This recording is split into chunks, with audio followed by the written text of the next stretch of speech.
Pardon me. Hey, it is Tuesday. It's the first session.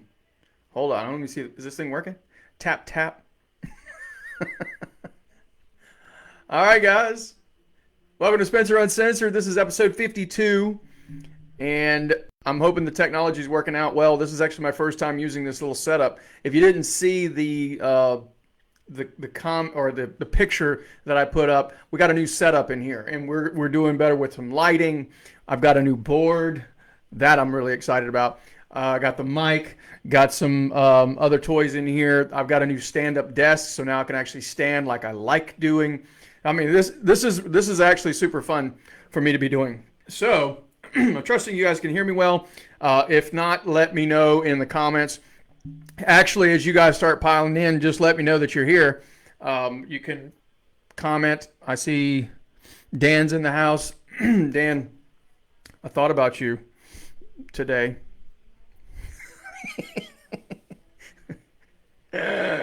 I'll have to tell you offline why. It was quite funny, actually. It had to do with New Jersey.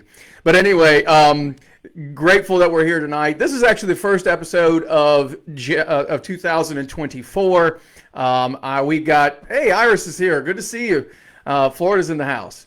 So there's some excitement about what we've got going on right now. We're moving right along. But 2024 is here. And I wanted to, tonight, we're going to see if we can do this in 20 minutes, maybe 30 at the most. Okay.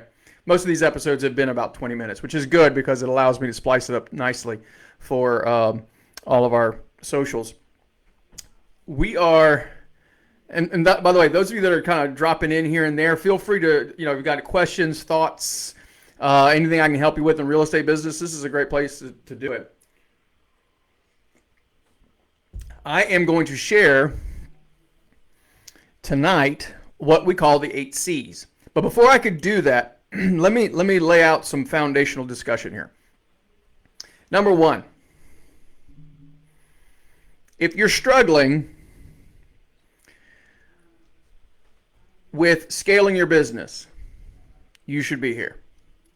If you're struggling with bouncing all over the place and not really sure what you should be working on, you should be here.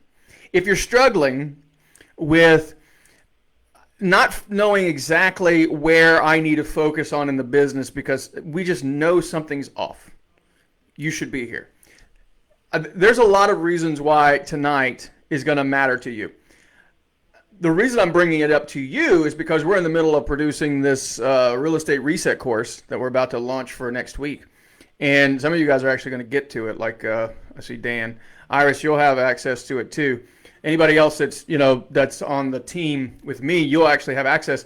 Or if you have access to the Unshakable HQ, either one will get you access to this thing. This thing is giant.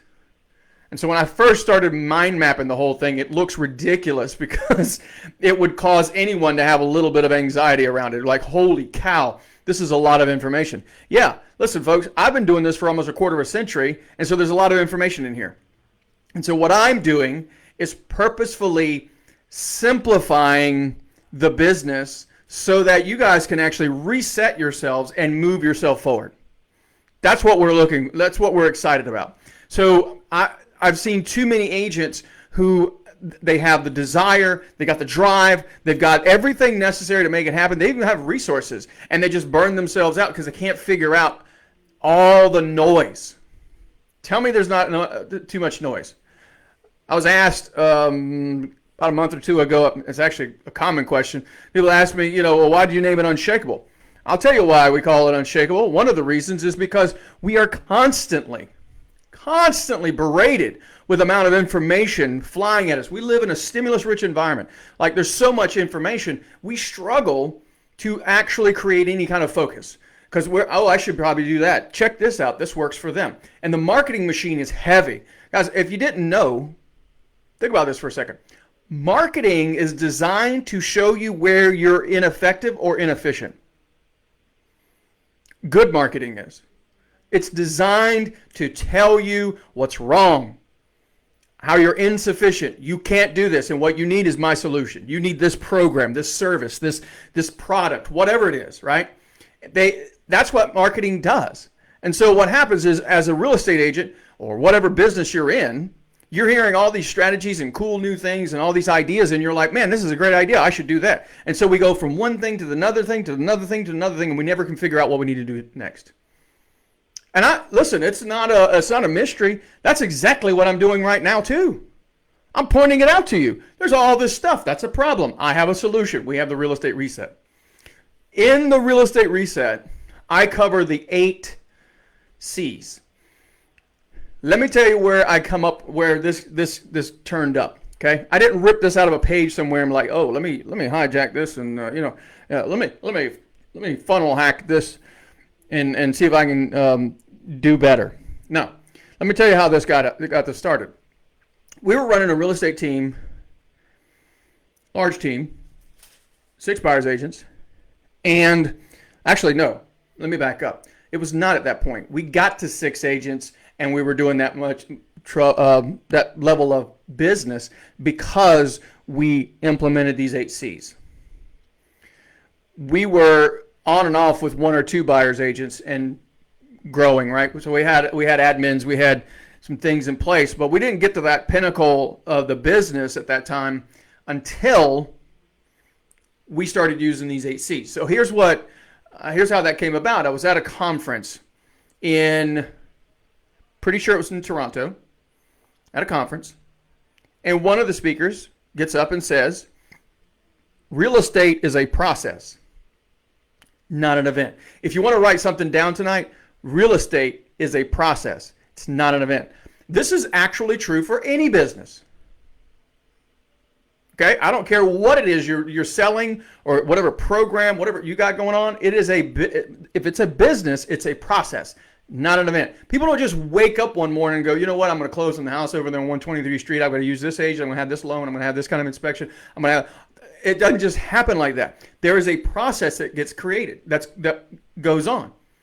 And that was news to me. That was beautiful for me. The reason why I thought that was beautiful for me is because now that I know it's a process, we can map out success and we can figure out when it's failing. And so these 8 C's are going to be the benchmarks, if you will, along that process. And there's a lot of little branches that come off of it. I'm not going to cover every little branch tonight. But I want you to write down these 8 C's, and I want you to think about them and how your business is set up to move people from one step to the next step to the next step.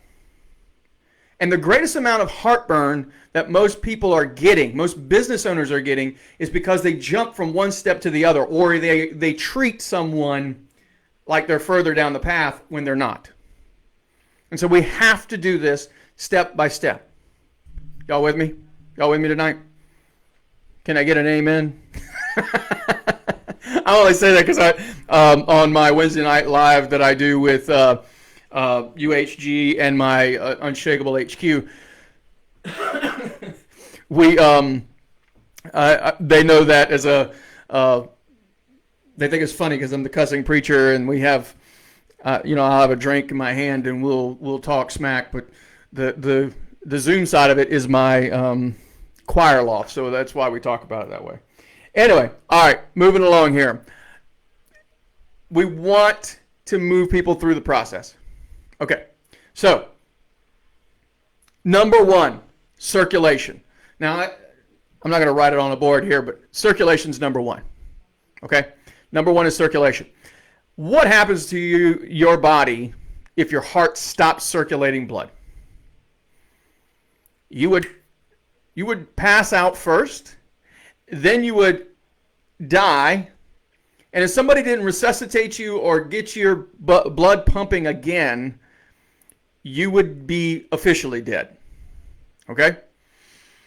Circulation to the real estate business is basically how you generate leads, names, numbers, new energy into the whole system. Okay? If you stop lead generating, or you stop finding new names, new business, new people, right? New business, not just old business, new business.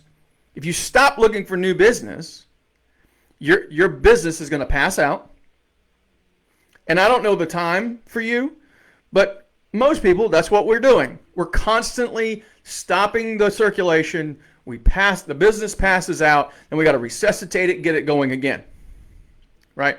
But the first thing we have to do is get a source of leads moving. Now, in the real estate reset, we actually talk about marketing, we talk about prospecting, we talk about farms, but we talk about people farms, we talk about geographic farms, we talk about, like in marketing, we actually talk about I'm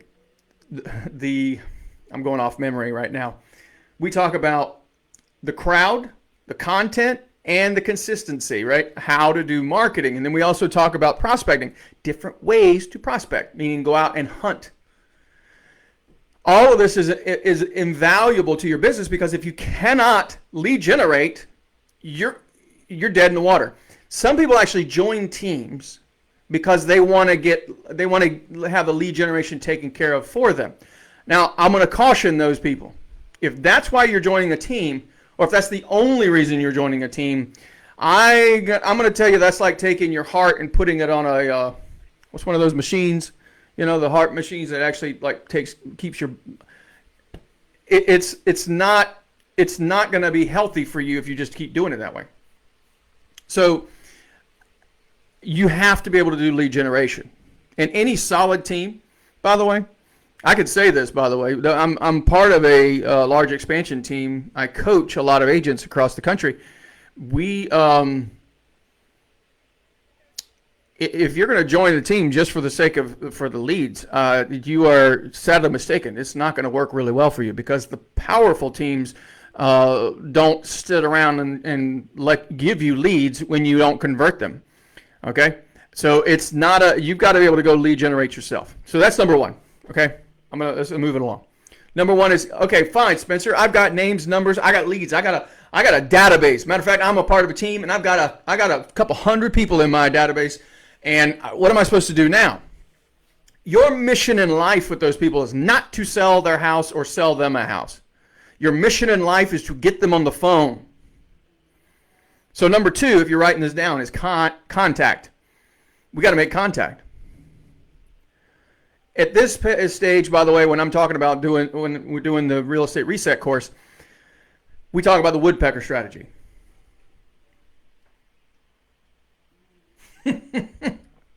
Woodpecker strategy. What the hell are you talking about, Spencer? Yeah, we talk about the woodpecker strategy. You'll have to take the course to understand what that's about. Bottom line is, we got to get people on the phone. We got to get people to respond to our emails, to our text messages, to our communication out there. How do we get them to respond to us? See, I can't do anything with the rest of the pipeline if I can't get you to respond to me. But sometimes we get on these calls and we'll leave a voicemail, or we'll knock on a door, or we'll meet somebody in person. I guess that doesn't count because we actually made contact in that scenario. But we'll send out emails, and we cannot get these people to respond to us. It's because we're attempting to go straight for the kill. No, I just need you to call me back. I just need a response to my email. I need engagement. That's what I'm looking for. So how do we do that? So take a look at your business, right? If you've got a bunch of names and numbers and you haven't made contact with them, what could I do differently? What could I say differently on my voicemails? What could I say different on my if I'm doing letters, right? What could I do differently to increase the amount of contact I get? Engagement. Now, after we got engagement, okay, I got them on the phone, I got an email, right? Now, number three, if you're keeping up with this, number three is conversion. Now, conversion can go one or two directions.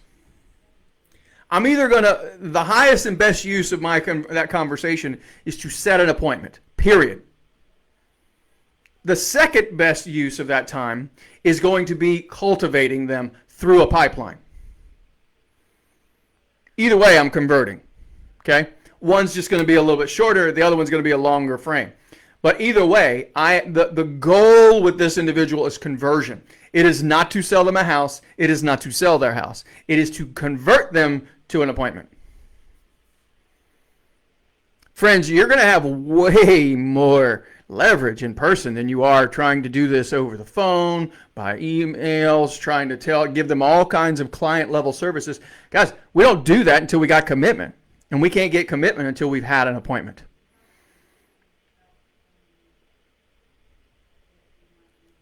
Y'all got that? You good with me? I didn't know who else is here with me. Woo! Just going to take a look at the notes real quick, make sure we're all on the same page here. All right. Yep. Cool. So, pressing on. That's number 3. Now, conversion, by the way, we have an entire conversion framework class that would take me 2 hours to go through. But I'll give you a sneak peek. The question you want to ask. Here's the question you want to ask from the beginning. When you start into a conversation and it's turned into real estate, find a way to get yourself in as much curiosity as possible and just ask this question. So tell me, are you guys planning on making a move in the next 3 to 6 months? Or, hey, I'm just curious, so are you guys looking to make a move in the next 3 to 6 months? Or in the next couple of months, right? You can augment that any way you want to. The biggest thing you need to make sure is that you're asking them about their plan to move and whether or not it's going to be, you're looking for time frame, right? It doesn't need to be wide open, by the way. So you guys planning on making a move? No. Are you guys planning on making a move in the next few months? Are you guys planning on making a move this by the summer? What's your plan, right? You're looking for timing and motivation. We'll get into that in the real estate reset course, but I'm just pointing it out to you. That's a really good way to start the conversation, right? Are you guys planning on making a move in the next 3 to 6 months?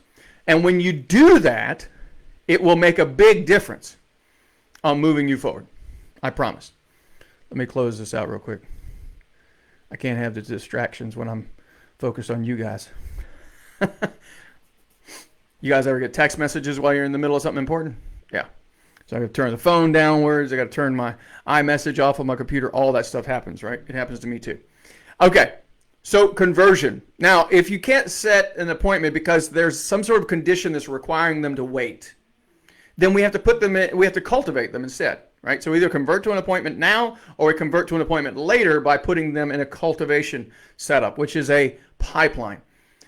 I'm going to tell you right now, pipeline is magical. If you understand how to actually use a system to operate in a pipeline with time frames, your brain won't be always all of a sudden you jump up in the middle of the night, or one evening you're laying there. How many times has this happened to you guys?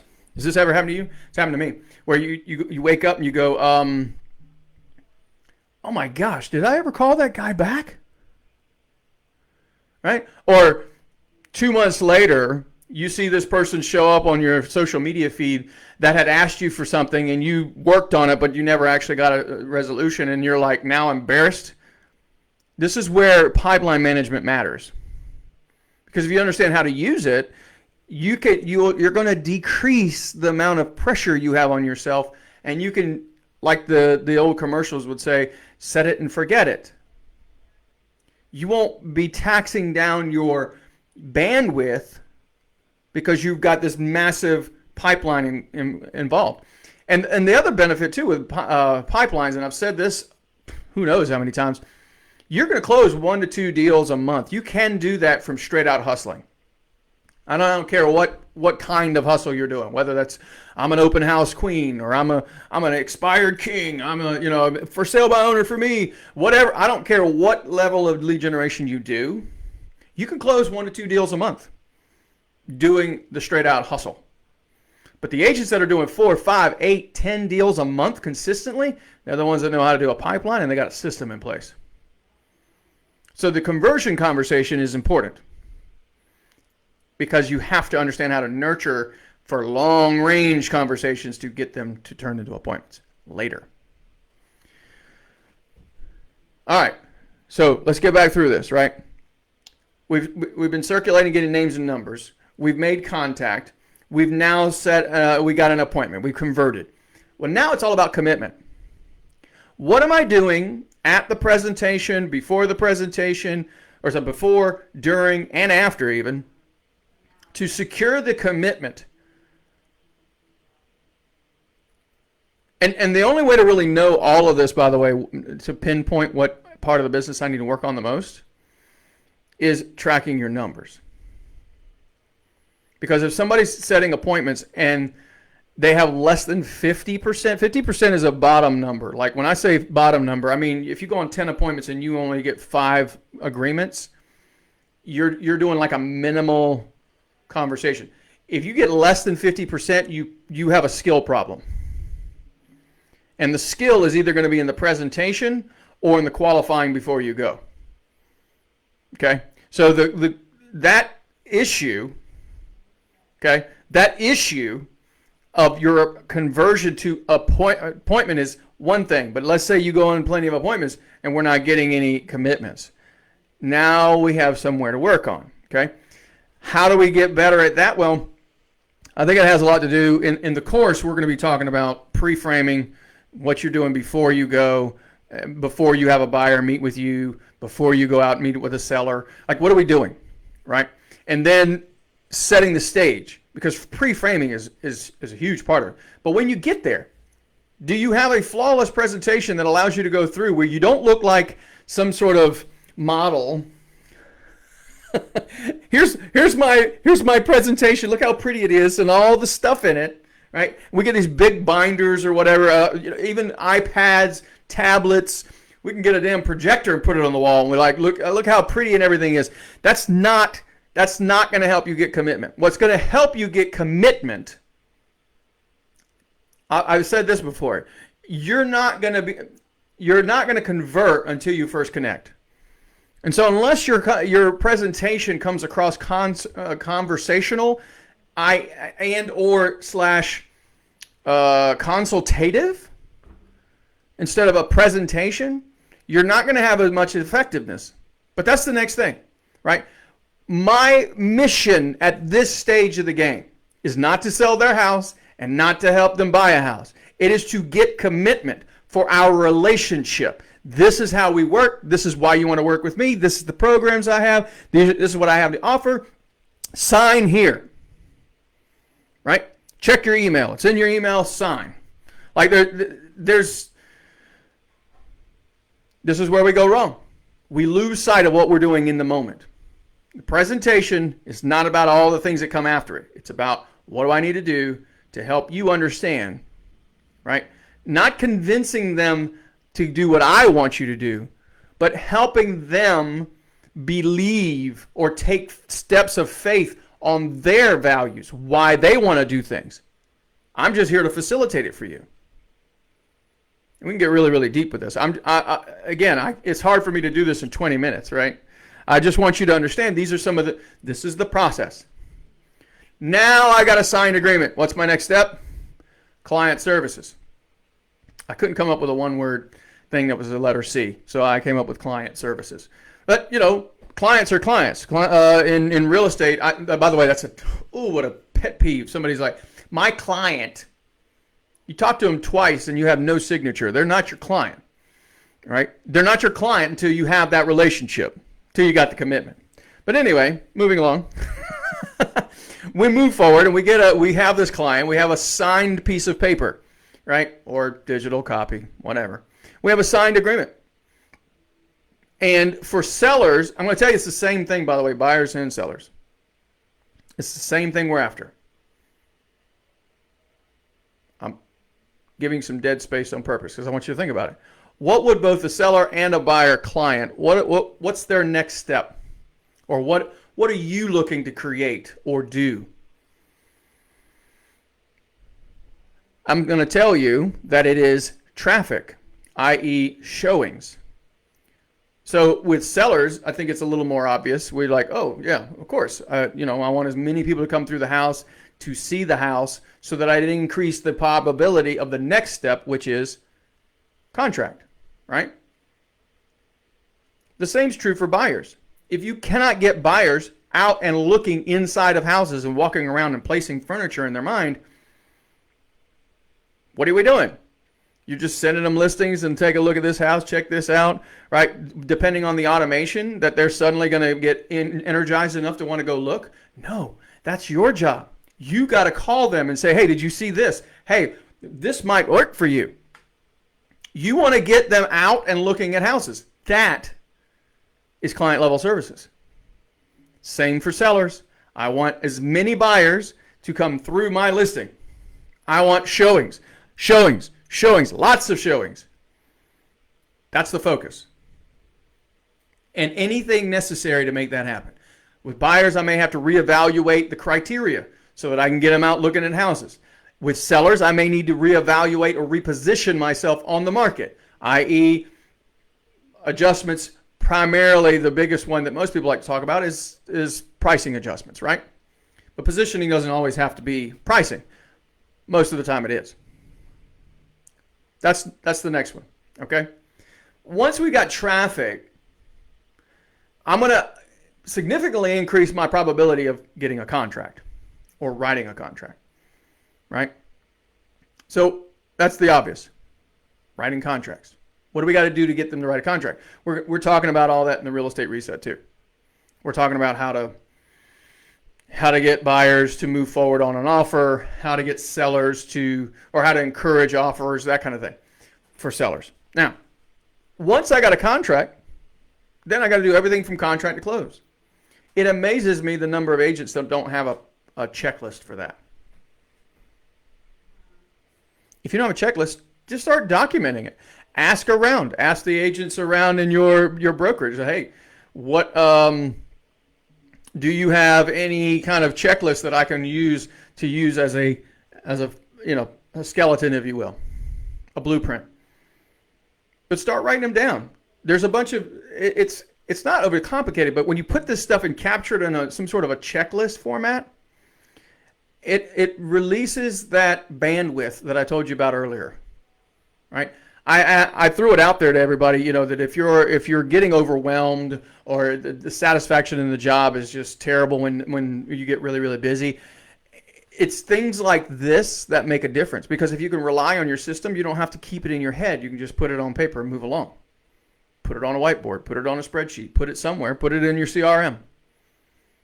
And then follow the checklist. Where are we at? Contract to close. What are the steps? And remember now, I did this way back when so that I could actually create action plans, as what they were called in the system we were using. And then we went from top producer to agent 2000 to, we used the different programs. I was part of that era that actually didn't have it online. And when they did go online, it was like a really big deal and super expensive every month. But anyway, nowadays everything's online. Take your CRM. Some of you guys have CRMs that are free with your brokerage or free with your, with your team or whatever.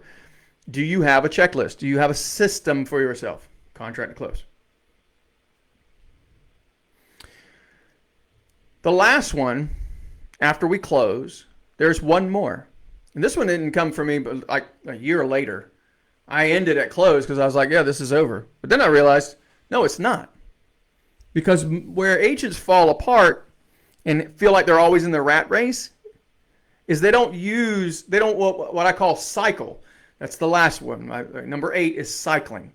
They don't take the past clients and leverage those transactions, those closings, and so on to feed back to their lead generation or their circulation. This is where your past client system is in place, where how often do you talk to them? How often do you reach out to them? Are you doing any kind of client appreciation events? Things of that nature. Cycling. Do you have a system to take your past clients and turn it back into new business, referral business? All right. I know this was fast paced. You guys have been super connected tonight. Thanks for being here. Tell me if you need anything, you got any questions about any of that I just shared with you, feel free to let me know. Okay. You guys know how to get in touch with me. You can find me right here you can comment inside the comments down here. It doesn't matter to me. But those are the 8 C's. I would challenge you to put it out on a big piece of paper and then start figuring out, what am I doing here? What am I doing here? A lot of it you probably already have. You just haven't documented. You could literally use this as an SOP, by the way. Standard operating procedures. Angelica asks, what is the one thing we can do tonight to get started? Good question. Well, in this case, because I know you, Angelica, and I know about your business, a lot of what you're doing is probably just requiring you to start documenting the back end of the whole thing, i.e., cycling, which would be like, what am I doing to all my past clients to generate new business, and then contract to close. I know that you have an admin, you have transaction coordinator, so some of that's done for you, but maybe you need some sort of a lineup of making sure you're both on the same page.